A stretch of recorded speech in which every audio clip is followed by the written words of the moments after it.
Улс тунхагласны баярын өдөр иргэний андгаа өргөх ёслол болдог уламжлал бий. 16 нас хүрч байгаа залуус иргэний үнэмлэхийг гардан авч их хорон ээж авахын төлөө сэтгэлтэй эрдэм боловсралтай ажил чичээнгүй иргэн байхаа тангаргаллаа. Залууст одоо өөртөө эзэн байж өөрийгөө удирдах урт зам хүлээж байгааг Монгол Улсын ерөнхий сайд Эрдэнэт хэллээ. Зөвхөн өөрийнхөө төлөө биш их хорон иж яв ах トゥ найз нөхөдөд тусалсан хүнлэг инэрэнгүү монгол хүн байхыг ч хүссэн байна. Төрч яс эртний их төв соёлтой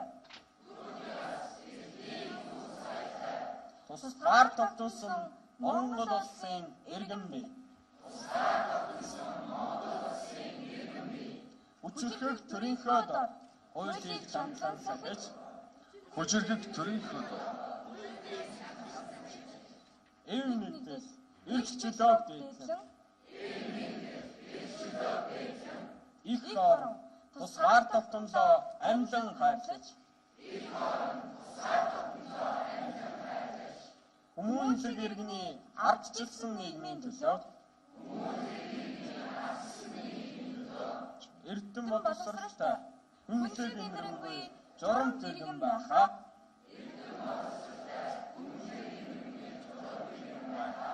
их хорон эрхлэг дээдсийн удам ард түмэндээ ангааж байна.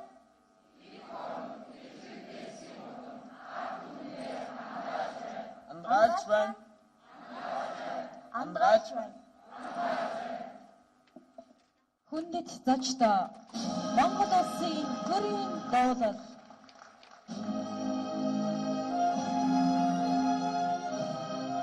Өнөөдөр 16 нас хүрч байгаа 48 мянга гаруй залуус байна. 11-р ангид төгсөх сурагчдын төлөөлөл болсон 800 хүүхэд иргэний үнэмлэхийг авч тангараг өргөлөө. Ерөнхий сайд Эрдэнэт залуус тандан 16 нас хүрч иргэний үнэмлэхийг авна гэдэг сайхан үйл явдлаа. Гэхдээ өнөөдөр та бүхний өмнө маш том үүрэг хариуцлага бий болж байна. За одоо өөртөө эзэн байх, өөрийгөө удирдах цаг хугацаа ирлээ. Бас их орноо хөгжүүлэх, дүүнрээ асрах, улс орныхоо ирээдүг авч явах эрхэм үүрэг давхар ноогдож байгааг захилаа. Хүүхэд насныхаа гэгээ мөрөөдлөө биелүүлэх хамгийн ирж хүчтэй эхийг бүтээх настайгаа золгож байгаа. Залуустаа бүхэн зорьсноо биелүүлэх эх орон ард түмнийхээ өмнө хүлээх хариуцлага ухамсарлан шин шударгаар хөдөлмөрлөж түүх соёлоороо бахархах эх орныхоо хөгжүүлэх үйлсд гар бие оролцох хариуцлагатай ийм цаг мөчид тулж ирсэн байгаа.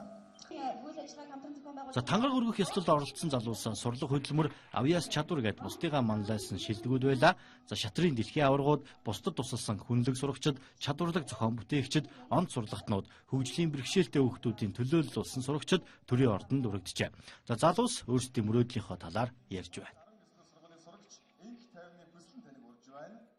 Би өөрөө Монгол Улсын иргэн болоод иргэн болоод улсын эх орондоо хэрэгтэй улс орноо хөгжүүлж чадах хүн болно гэдэгт би өөрөө хувьдаа итгэлтэй байгаа. Би өөрөө хуулийн мэргэжлээ сурах хүсэлтэй. Хуулиараа Монгол улсынхаа хуулийг иргэн бүрийн эрхийг хамгаалах тал дээр би бусдад илүү анхаарч ажиллана гэж бодож байгаа. За миний ерөн зорилго бол сургуулийн амжилтаа төгсөөд гадаадын ихтэй сургуулиудад амжилтаа төгсөөд Монгол орондоо ирээд эхийг бүтээж сайн хүн болно гэж боддог. Цан сургуулийнхаа нийт 16 насны төлөөлөд өнөөдөр энэ иргэний тангараг өргөх ёслолд ирсэндээ маш их баяртай байна. Тэгээд тангараг өргөснөөр бид нар маш их үүрэг хариуцлагыг хүлээж байгаа. Санхүү эдийн засгийн мэргэжлэр цаашдаа сурна. Тэгээд Монгол улсаа авч явах тийм иргэн болохыг зорж байгаа.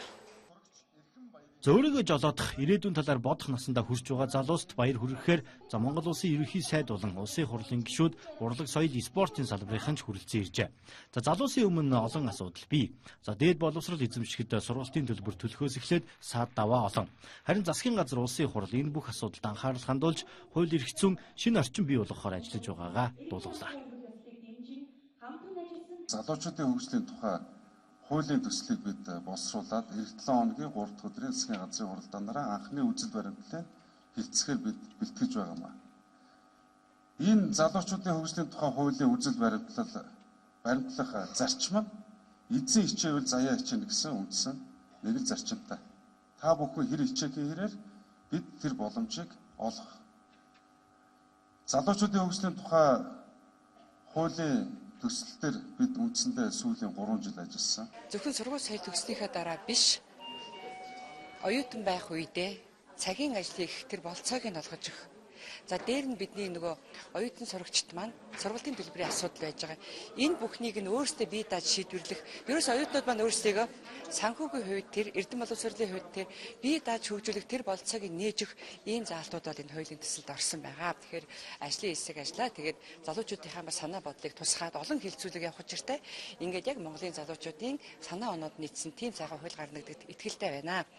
За өнөөдөр бол Монгол улс маань дайны дэлхийд тусгай тогтнолоо зарласан анхдугаар үндсэн хуулиа баталсан 92 жилийн ойн өдөр энэ сайхан баярын мэндийг нийт ард иргэддээ за өнөөдөр 16 нас хүрж байгаа хүүхдүүдэд хүргэхийг хүсэж байна. Бас Монгол улсын засгийн газраас манаас хэд хэдэн одоо бас бодлогын шиг баримжааг бас гаргаад ингээд явж байгаа. Өнөөдөр одоо Монголын залуучуудад маань тулгамж байгаа нийгэм, эрүүл мэнд, боловсрол гэдэг олон асуудлууд бол тулгамж байгаа. Тэгээд эдгээр бүх асуудлыг одоо шийдвэрлэх энэ гарч шийдэл бүхий одоо Монголын залуучуудын тулгамж байгаа асуудлыг шийдэх нь залуучуудын хөгжлийг дэмжих энэ хуулийн санаачлагыг бол Монгол улсын засгийн газраас санаачлаад Монголын энэ залуучуудын холбоо нийгмээс Монголын залуучуудтай хамтраад ингээд өнгөрсөн 2 жилийн хугацаанд бол боловсруулж бэлтгэсэн байгаа. Энэ маань бол одоо удахгүйгээд 7 хоногийн дараагаас засгийн газар төргөн бариад цаашлаад нэг хуралдаа гэж өргөн бариад бол ингээд хууль болохоор бол ингээд болж байгаа. За бүрэн улсаа тунхагласны баярын өдөр иргэний хандгаа өргөх ёслол болдог уламжлалтай энэ жил 14 дахь удаага иргэний үнэмлэхээ гардсан залуус тангараг өргөж байна.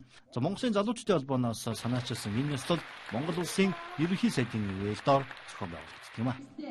Алга ашигтай гэж хэлсэн та бүхэнд маш баярлалаа.